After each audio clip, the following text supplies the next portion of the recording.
வணக்கம் and welcome back to my channel. இன்றைக்கி நம்ம முருங்கைக்கீரை சப்பாத்தி எப்படி செய்கிறதுன்னு பார்க்க போகிறோம். ரொம்ப டேஸ்டியாக இருக்கும். இது ரொம்ப குயிக்காகவே செய்யக்கூடிய ஹெல்த்தியான ரெசிபி. இப்போ நம்ம எப்படி செய்யலாங்கிறத பார்க்கலாம். ஒரு கைப்பிடி அளவுக்கு முருங்கைக்கீரை எடுத்திருக்கேன். நான் 5 சப்பாத்தி தான் செய்ய போகிறேன், அதனால் கொஞ்சமாக தான் நான் எடுத்திருக்கேன். இதை நல்லா பொடியாக அரிஞ்சு வச்சுக்கோங்க. வாணலியில் 1 டீஸ்பூன் அளவுக்கு எண்ணெய் சேர்த்துருக்கேன். அதில் அரை டீஸ்பூன் சீரகம் சேர்த்துருக்கேன். பொரிஞ்சதும் நம்ம பொடியாக அரிஞ்சு வச்சுருக்க முருங்கைக்கீரையை சேர்த்துக்கலாம். சப்பாத்தி மாவோடு அப்படியே இதை பச்சையாகவே போட்டு பிசைஞ்சிக்கலாம்.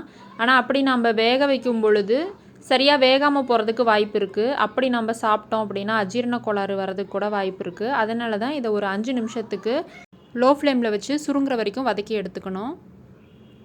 நம்ம மாவோட என்னென்ன இன்க்ரீடியன்ட்ஸ் போட்டு பிசைய போகிறோன்றதை பார்க்கலாம். நம்ம வதக்கி வச்சுருக்க முருங்கைக்கீரை, அரை பெரிய வெங்காயம் பொடியாக அரிஞ்சது, ஒரு பச்சை மிளகாய், ஒரு சின்ன சைஸ் இஞ்சியை பொடியாக அரிஞ்சு வச்சுருக்கேன், அரை டீஸ்பூன் மஞ்சத்தூள், அரை டீஸ்பூன் தூளுப்பும் எடுத்திருக்கேன், ஒரு சின்ன கப்பில் கோதுமை மாவு எடுத்திருக்கேன். இதில் 1.5 கப் ஆட் பண்ண போகிறோம். முதல்ல 1 கப் ஆட் பண்ணிக்கிறேன்.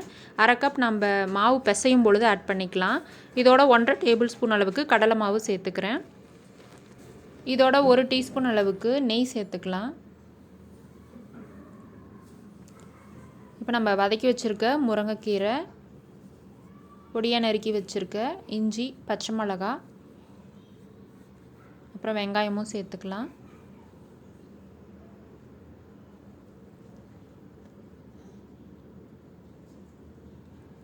உப்பு மஞ்சத்தூளும் சேர்த்துக்கலாம்.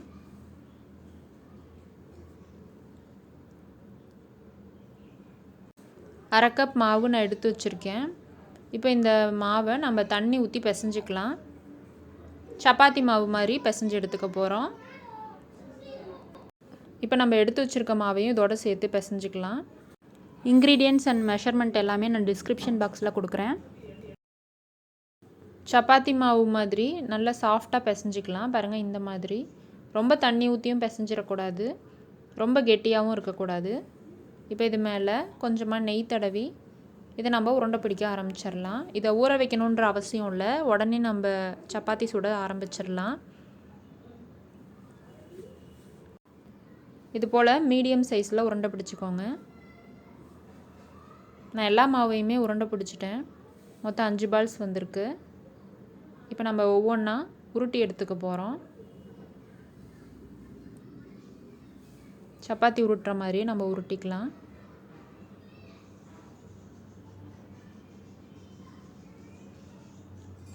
இந்த அளவுக்கு மெலிசாக உருட்டினா போதும்.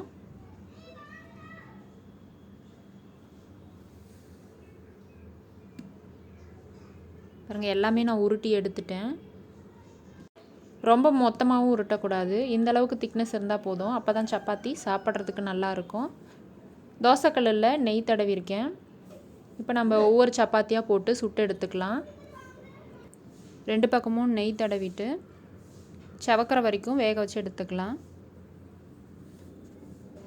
நீங்கள் எண்ணெய் கூட ஊற்றி சுட்டுக்கலாம். நெய் தடவி சுடும் பொழுது டேஸ்ட் ரொம்ப நல்லாயிருக்கும், நல்ல வாசனையாகவும் இருக்கும். 2 பக்கமும் பாருங்கள், இந்த அளவுக்கு நல்லா செவந்ததும் எடுத்துடலாம். சூப்பராக நம்மளோட முருங்கைக்கீரை சப்பாத்தி ரெடி ஆகிடுச்சு. இதோட நீங்கள் எல்லா வகை சட்னியுமே வச்சு சாப்பிட்லாம். வெறுமனையே சாப்பிட்டாலும் சூப்பராக இருக்கும். கண்டிப்பாக நீங்களும் வீட்டில் ட்ரை பண்ணி பார்த்துட்டு எப்படி இருந்ததுன்னு சொல்லுங்கள். இந்த ரெசிபி பிடிச்சிருந்தா வீடியோவை லைக் பண்ணுங்கள். இது வரைக்கும் நம்ம சேனலில் சப்ஸ்கிரைப் பண்ணலை அப்படின்னா சப்ஸ்கிரைப் பண்ணிவிட்டு கூட இருக்க பெல் ஐக்கானை கிளிக் பண்ணி ஆல்ன்ற ஆப்ஷனையும் செலக்ட் பண்ணி வச்சுக்கோங்க. தேங்க்ஸ் ஃபார் வாட்சிங்.